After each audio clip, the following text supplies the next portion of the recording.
Howdy. With this first video, I want to welcome you to Comp 1 on the internet for summer 2023. We are ENGL 1010 section I05. And again, that I stands for Internet Course. We will not meet as a group at any one particular time. There are due dates throughout the semester, but we'll never meet as a group all at one time. We call that asynchronous learning. My name's Eric Fish. I'll be teaching the class, obviously. And for this first one, I want to show you how to get into D2L. D2L short for Desire to Learn. Sometimes you'll also hear it called Brightspace. I'm not sure why they give us so many different names. But most faculty are going to refer to it as D2L or D2L Brightspace. And the way you get in there is you want to go to My Northeast, or this link here on the Northeast State homepage. And you'll need to put in your username and your password. It may be different for students. I wish I could show you, more accurately how to do this. But you're going to sign into what's called Okta, and that takes you to all the different platforms that you're going to be using here at Northeast State, or at least most of them. And for the first time, it's probably going to send a message to your phone. You can have it do a security question if you want to. Oops. I spelled his name wrong. Be very careful with this. I think you only get 2 tries for it before it kicks you out of the system. You have to call it Northeast State and get back in. But once you're in there, if you want to do a security question instead of having to use your phone all the time, which gets very annoying, you can come down here and add the security question when you're under settings and when you're on the Okta main page. But we're looking to get to D2L Brightspace. You can also go to My Northeast State, which is where you can drop, add classes and all this good stuff.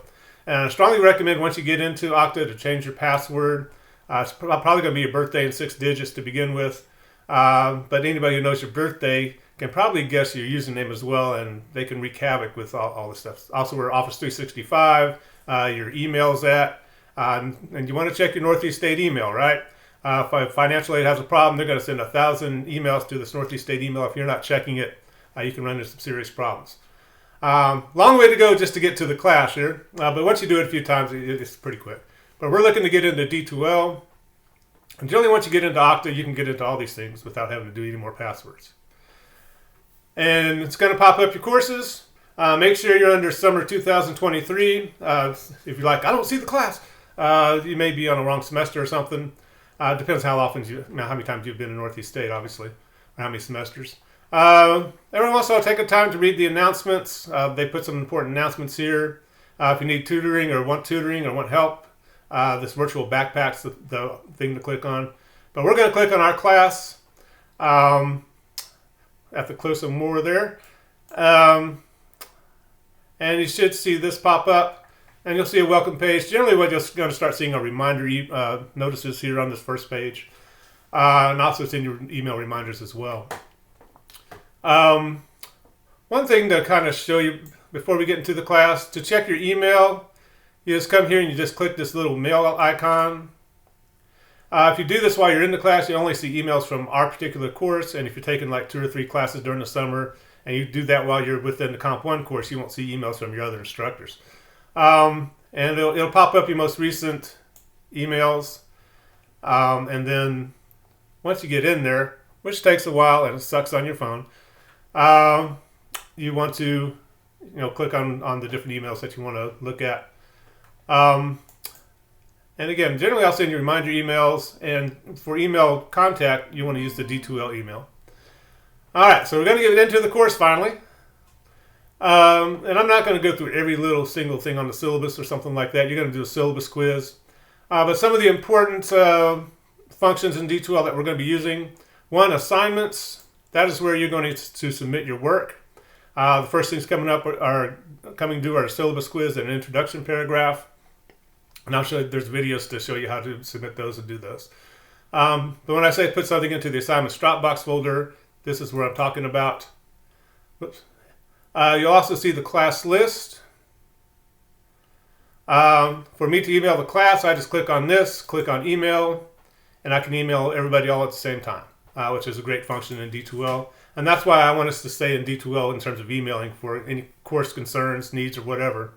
If you need to email me, you can come down the list, click on my name, and it'll just send it to me. Always check to see who you're sending your email to. If you accidentally just get in a hurry and click this and click email, you're about to send whatever you're going to say to the entire class, which you probably don't want to do, right? So just be careful there. And you'll see I'm noted as a teacher there, and everybody else are students. Notice they can see your username, so if you don't change that username and password in Okta, be careful. Anybody who knows your birthday can kind of get in there and mess with your stuff. So be careful there. So the class list is, probably won't use that too much. Generally, you're probably going to respond to emails I send to you. But if you do need to start a brand new email, you can come to class list and do that. I don't know if we're going to use the discussion board, but the discussions are there. Some students are interested in the grades as they go through the semester. Let me show you my view first here. It's a little slow today. But you're going to see I got to fill in all these boxes going all the way across this grid. And, if you have a name similar to someone else, or, it's early in the semester and I don't quite have everybody's name down, and I put the wrong grade in, it's quite possible I'll do that. I try not to, obviously. But don't be shy about sending me an email saying, hey, on journals 1 through 3, I got a 30 out of 30, but you put 25 out of 30, and I'll fix it, right? But this is the official grade book for the course. This is what I downloaded and submitted in the end of the semester. So be careful there. Just make sure you keep up with your grades. If you see any mistakes, let me know as soon as possible, and I'm happy to fix them. I think that's about all we're going to do except for content. And the big one on this on D2L is up. This is where all our content is. So if you come here, if you don't see this, sometimes you can click on table of contents and see everything if you scroll down there. Let me get in here as a student. There we go. Because there's some stuff up there you can't see. But for the first couple of class sections, we're going to be under course documents. You're going to do a syllabus quiz. And there's a syllabus right there. I'm going to go over it just a little bit here in a second. And there's this actual syllabus quiz, and there's the formatting exercise. So that syllabus quiz and introduction paragraph, they're both right here. As we start getting into the major assignments, you'll see that under essay assignments. I'm going to move that up. First one we're going to be doing is a self-regulated learner essay, and I'll do a video explaining that and what I'm looking for within that essay. Along the way, we're also going to be doing journal entries, which are located here. Let's click on the links. With journal entries, we're just doing 3 at a time, so don't think you have to do all 15. I don't even have the last 6 up there to keep students from getting too far ahead. And also, I'm not quite sure what we're going to do with that 4th essay. We'll see when we get there. But you're going to do the first 3. And again, I'll do a video that shows you what I'm looking for there. I'll go back to content. You'll see videos I post throughout the semester. There's one about how to complete the syllabus quiz. There's one how to do the introduction paragraph in Word. There's one how to do the introduction paragraph in Google Docs. You can upload directly into the assignments Dropbox folders from Google Docs. You have to download it as a Word document, then upload it into the Dropbox folder. So it's a little extra process, but if you're using Google Docs, you're perfectly fine doing that. There's also a help resources page with different help sites there, or help pages, to help you as you start getting through the semester. And I'll be referring to those as I email you and all that good stuff. Want to go over the syllabus real quickly. Again, you're going to be doing a syllabus quiz, so I'm not going to read this word for word. You can read faster than I can talk anyway. I don't want to move that too much. But this is Comp 1. It's a writing course, so guess what we're going to be doing? Lots of writing. And the idea is that you learn how to create good, well-constructed essays, using various rhetorical modes, using fairly good English. You learn how to evaluate and revise essays. Right, that's always a step I always skipped when I was writing, particularly in high school. I just waited till the night before something was due, banged it out, and actually we didn't have computers back then. Then waited for the A that never came because I didn't turn anything good. Because I never went back and revised anything, right? How to use proper and efficient research techniques. But basically, we're writing essays. There's no textbook for the course. You may want to get a USB drive if you're old school. You can tell my age. I don't trust the cloud to back up everything perfectly. I assume it's just going to all collapse at one point, and then we'll, of course, probably in a nuclear war. Then won't have to worry about essays. But anyway, it's up to you. Just make sure you have a way to back up your work. If you go to page 6, you can see all the work we're going to be doing for the course. We're going to start with a self-regulated learner essay. Not worth a ton of points because we're kind of getting back into the game. Some people maybe didn't take high school English this millennium, right? If you're my age, high school was in the 1980s. So some of you might just recently graduated, and congratulations if you did. But we're going to see where everybody's at, kind of get everybody on the same page. Then we're going to start working with the longer essays. The career essay, it's more about how to go to college and what you need to do in college to get to that career. But a little bit of research on the career, but a lot of it's what can you do to be successful in college?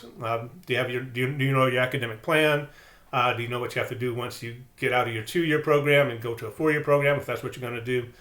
Or even if you're just getting a 2-year degree, are there exams after that you have to pass to get into that profession? So you want to go in to that career and to your education with your eyes wide open, right? We're going to switch to APA formatting for the medical essay.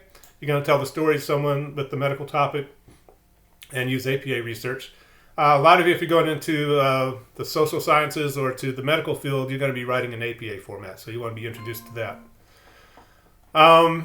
And for the 4th essay, I'm not quite sure what I want to do yet. I want to kind of see where everybody's at with the first 3 before we see what we want to do with the last one. It'll be fun. Generally, I'll give students the option to use APA or MLA. Again, if you're going into the nursing program or the social sciences, you want to get as much practice with APA as you can. And we'll learn the difference between those as we get to those essays. Along the way, you'll be doing journal entries. I'll explain those here probably in a future video. And we're going to be doing some exercises, and we're going to be doing peer reviews as we work with the essays. Add them all up, you get 1,000 points for the course. 90% is an A, 80% is a B, 70% is a C. Hopefully nobody's getting below that. But that's all the work we're going to be doing. It's not a bad idea to print that last page and then keep up with your grades as you go along. So if there is a problem with the grades, you can email me and say, whoa, hey, I was supposed to get an A in this class, but you gave me a C. And generally I know that if I made a mistake that bad. But, you want to be able to kind of keep up with what you're doing in the course. Course policies, again, just going to go over a couple of these. But the big one is, if you have a problem or concern regarding any part of the course, please let me know. If you don't tell me the problem, I can't help you. It's my job to help you through the course, right? Particularly if I'm not explaining something very well or you're getting confused. Say, whoa, you lost me here, and then I'll try to explain it in a different way. But if you just sit at home going, well, I don't know what he means, I guess I'll just log off here. Nothing good's going to happen. You got to let me know when you're having a concern or a problem. If you're going to have a problem submitting work on time or something like that, please email me and let me know. Email me through D2L. That's the best way to do it. But if you just kind of disappear in the class, I can't help you. And then if you're gone for 2 weeks, this is an accelerated course, right? Not hyper speed, but we're doing 15 weeks of work in 10 weeks here. You can't just drop out for 2 weeks and succeed usually. It's going to be very, very difficult. Make sure you're saving your work as you go. Have backup copies. Don't delete graded work. Generally, I'm going to be returning stuff through the assignments Dropbox folder. Don't delete that. If I die in a fire car crash the day before grades are due, you won't be able to pull up all your work and show the dean and say, hey, I'm sorry, Mr. Fish died in this fire car crash, but I need my grade for the class because I need to take Comp 2 in the fall or whatever. Don't delete stuff. Don't throw stuff out. You're not going to overload the system or anything leaving them in there. The rest should be pretty straightforward. Generally with late work, if you let me know you're having a concern, I'm going to try and work with you, right? If you say, look, I had to work 25 hours yesterday, and my boss is a jerk. Can I turn that in tomorrow? I'm probably going to be like, sure. If you start making a habit of it, that's where I might say, hey, you can turn stuff in early, right? If this particular submission day's not working for you. Make sure you're meeting all the scaffold requirements. You're going to see a lot of this kind of stuff appearing in syllabi. We're all concerned about artificial intelligence and students just getting Chat GPT to write their essays for them. It's not going to work in this class, but you're welcome to try. But if you get caught doing it, you're going to fail the course, right? And also, I need to see step by step you working on the essay. That's going to start becoming very important, so I can see your work as you're doing it. So from topic development to your thesis statement to the first 2 paragraphs, doing the peer reviews and all that good stuff, you got to participate in the course. And all the different scaffolding. And scaffolding is just different markers as you're working on a particular essay. You don't write about anything you don't want other people to know about.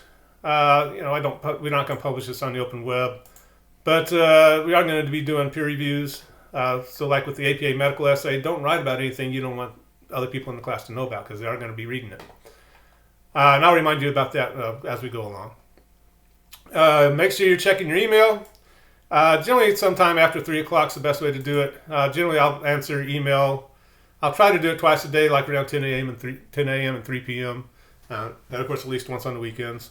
I check it generally more than that, but that's kind of the promise I'm making. I'll check it twice a day during the weekdays and once on the weekends. The rest of this, that's a very important one. If you want to drop a class, and not just this class, but any class, if you just quit submitting work, I just put zeros in for the grade, and at the end of the semester you get enough, right? You actually have to do the paperwork to withdraw from a course. Watch out for any scholarships or financial aid you're receiving. If you're on Tennessee Promise and you drop below 12 hours, you lose Tennessee Promise forever. And that's an ugly conversation, right? To have with your parents or whoever. So be careful there. But if you are looking to drop a class, make sure you do all the paperwork. Make sure you talk to admissions or the people in the Advising Resource Center. Make sure you're not going to hurt yourself by doing that. Big one to pay attention to is this honor code policy. You're going to see a lot of instructors getting a little, don't use ChatGPT. And you can't, it's easy to use. I've done it, not for assignments, but just to see how it works. It's kind of neat. It's not the best writing though. And if you get caught using it in this class, you're probably going to fail the course. Just please don't do that. You're supposed to be doing your own work. And Northeast State's working on its policies to catch up to the technology, but it's still cheating nonetheless. If it's not technically plagiarism, it's still academic misconduct. So do not use ChatGPT to write your essays. Do not do that. And also make sure you're writing your own essays, because we reserve the right to contact you and say, hey, tell me about your essay, the process in writing it, what's inside it, the sources you used. And if you're just like, well, I don't remember, there's a problem there, right? Especially if the plagiarism checker is popping up artificial intelligence match there. Northeast State does have an AI policy. So make sure you want to do your own work. Don't plagiarize. Don't use ChatGPT. It's pretty easy to catch students using that. And the assignments are geared towards where you shouldn't be able to do that too easily. The rest of this, you can read through. And I don't want to sound too threatening with the plagiarism of ChatGPT, but please don't do that. Just puts me in an awkward spot where I have to start doing paperwork and things get ugly. For the class schedule, I like to download it. When it says due, it's due that day. So the syllabus, so this weekend, coming weekend, I'm doing this on Sunday, actually, the 28th. But for Friday, technically class starts on June 1st. For the weekend, I want you to watch YouTube videos 1, 2, and 3. The first one's this one. The second one's going to be talking about the first essay and things like that, and the journal entries. But when it says due, it's due that day. So the introduction formatting exercise, which you saw, there's a video there on the content page, shows you how to do that, and you saw the assignment as well. Now that and the syllabus quiz are due on the 5th. Then journals 1 through 3 are due on the 7th. Then we start getting into the first essay, and the first 2 paragraphs will be due on the 9th. You can kind of see how it's going to work. And basically, we're following a basic writing process where we start with pre-writing exercises, or writings or activities. We're going to do some exercises. Just how do you format a paper in MLA format, and what's the class all about. The journals are going to introduce you to kind of our topic and get you ready to start writing the essay. But those are kind of the pre-writing exercises. When we start getting into the MLA formatting, we'll start working with that a little bit before we get to the essays. But then once we get done with the pre-writing, we get the actual writing. And everybody writes differently, right? Especially when I watch students write in class that were just smiling and having a great old time and just moving along, while others are struggling and just, but I take this class. And that's me. I struggle when I write to get to my draft. I'm a pretty slow writer, actually, for an English teacher. But we're going to be working on writing, and finally we'll get to a draft. Then once we get the draft in, we're going to start working with revising the essays. So we started with pre-writing, the actual writing, then we're going to work with revising and getting feedback on them. We're going to do that through peer reviews. I spelled reviews wrong there, didn't I? That's one reason I like to do this in videos, so I can see my mistakes and go back and fix them. You got to look at the essays of other students, try and help them out. They're going to try and help you out. You'll probably get some feedback from me as well. Maybe not so much on this first essay. I want to kind of see what you can do. But definitely with the last 3 essays, you're going to get more feedback from me as we go through the semester. Then you're going to revise and edit that essay and submit it for a grade. And that'll be the final step. And we'll repeat that process 4 times throughout the semester. So each essay, we're going to start with that pre-writing, get into the writing, revising, peer reviews, and then editing and submitting. And you're just going to keep doing that process throughout the semester. Sound like fun, right? But you can kind of see it's important not to fall behind. If you're having a problem, let me know as soon as I can possibly help. If you're taking a vacation during the semester, I probably shouldn't know. It's an asynchronous course. Wherever you're going, I assume you've arranged for internet access so you can participate in the course. Same thing for me. If I'm going somewhere, I better have internet access so I can be in the course as well. Sometimes students ask about that. Well, what about July 4th? I'm going on a cruise for 3 weeks. It's like, well, make sure you have internet, right? Cruises, especially cruise ships, charge a fortune for internet access. But every McDonald's, every Starbucks, most grocery stores have internet access, right? All right. But as you're getting started in the class, be sure to let me know if you have any questions. Where am I at? There we go. It's normal to have questions. It's normal to have hiccups with the technology. It's normal to get in Google Docs and not quite be able to figure out how to get that into the Dropbox folder, the assignments Dropbox folder. Ask questions. Get into D2L email, respond to one of my emails, or get into the class list and click on my name there and say, hey, I'm a little lost with how to do something. And I'll do my best to help you. But again, if you have any questions, be sure to let me know. Generally, I'm going to try and keep these videos short, but the first one's always a little long.